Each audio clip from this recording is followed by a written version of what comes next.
ये है न्यूजीलैंड और जैसा कि आप देख सकते हैं इसका 80% एरिया खाली है। हम में से ज़्यादातर लोग न्यूजीलैंड को जितना बड़ा मानते हैं ये असल में उससे भी ज़्यादा बड़ा है। यहाँ का क्लाइमेट भी लोगों के रहने के लिए बहुत अच्छा है और इसमें 2 आइलैंड है, नॉर्थ और साउथ आइलैंड। और ये दोनों आइलैंड यूनाइटेड किंगडम यानी कि यूके से भी ज़्यादा बड़े हैं। दोनों आइलैंड पर लगभग सिमिलर ही क्लाइमेट है और साल भर दोनों जगह एक जैसा ही टेम्परेचर होता है। यूके की पॉपुलेशन है 69 मिलियन जबकि न्यूजीलैंड की पॉपुलेशन 5 मिलियन भी नहीं है। जावा, हॉन्शू और ग्रेट ब्रिटेन जैसे आइलैंड्स न्यूजीलैंड से छोटे होने के बावजूद भी वे ज़्यादा पॉपुलेटेड है। यूके की पॉपुलेशन डेंसिटी 281 पीपल पर स्क्वायर किलोमीटर है जबकि न्यूजीलैंड की पॉपुलेशन डेंसिटी मात्र 18 पीपल पर स्क्वायर किलोमीटर है, लगभग 15 टाइम्स कम है यूके से।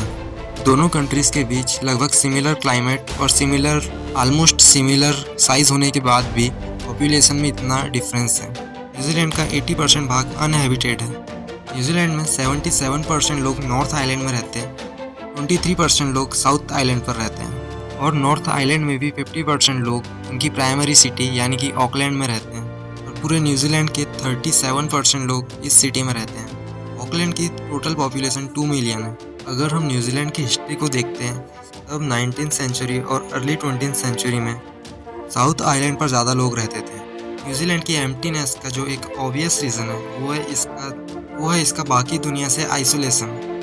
कुछ कैर्टोग्राफर्स ने अर्थ को 2 भागों में डिवाइड किया है, एक है लैंड हेमिस्फेयर और दूसरा है वाटर हेमिस्फेयर। यदि हम वाटर हेमिस्फेयर को देखते हैं तो न्यूजीलैंड उसके सेंटर में होता है।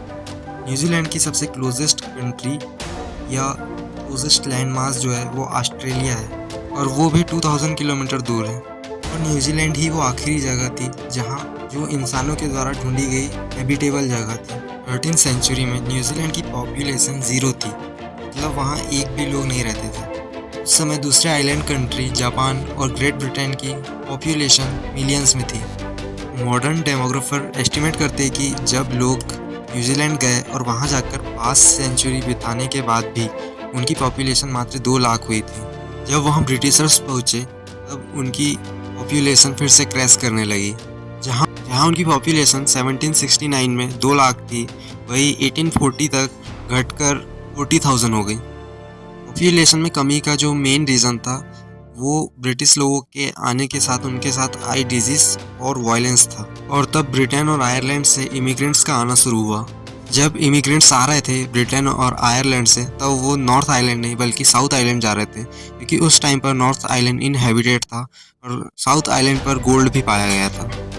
ये सब सिर्फ 20th सेंचुरी तक बस था क्योंकि जैसा कि आप जानते हैं अभी नॉर्थ आइलैंड पर ज़्यादा लोग रहते हैं। इसकी मेन वजह ये है कि साउथ आइलैंड पर माउंटेन्स ज़्यादा है इसलिए वहाँ सिविलाइजेशन को स्टेबलाइज करना थोड़ा मुश्किल है। नॉर्थ और साउथ दोनों ही आइलैंड पर वॉल्केनोज हैं, लेकिन साउथ आइलैंड पर जो वॉल्केनोज है वो बहुत सालों से इरप्ट नहीं हुए हैं, उनमें इरप्शन नहीं देखा गया है। जबकि नॉर्थ आइलैंड की बात की जाए तो वहाँ के वॉल्केनोज में इरप्शन होते रहता है।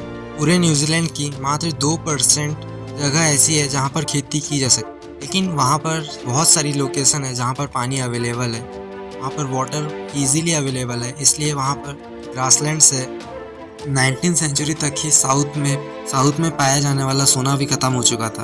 अब ऐसे टाइम में ना ही उनके पास कोई पेट्रोलियम था ना ही कोई और मटेरियल जिसका वो यूज़ कर सके, ना ही वहाँ की ज़मीन में इतने मिनरल्स थे कि वो खेती कर सके। ऐसे समय में लेकिन न्यूजीलैंड में बहुत ही बड़े बड़े ग्रासलैंड्स है जिनकी मदद से वे ग्रेजिंग और रैंचिंग कर सकते थे, इसीलिए उन्होंने अपनी एग्रीकल्चर इंडस्ट्री में एनिमल्स को लाया।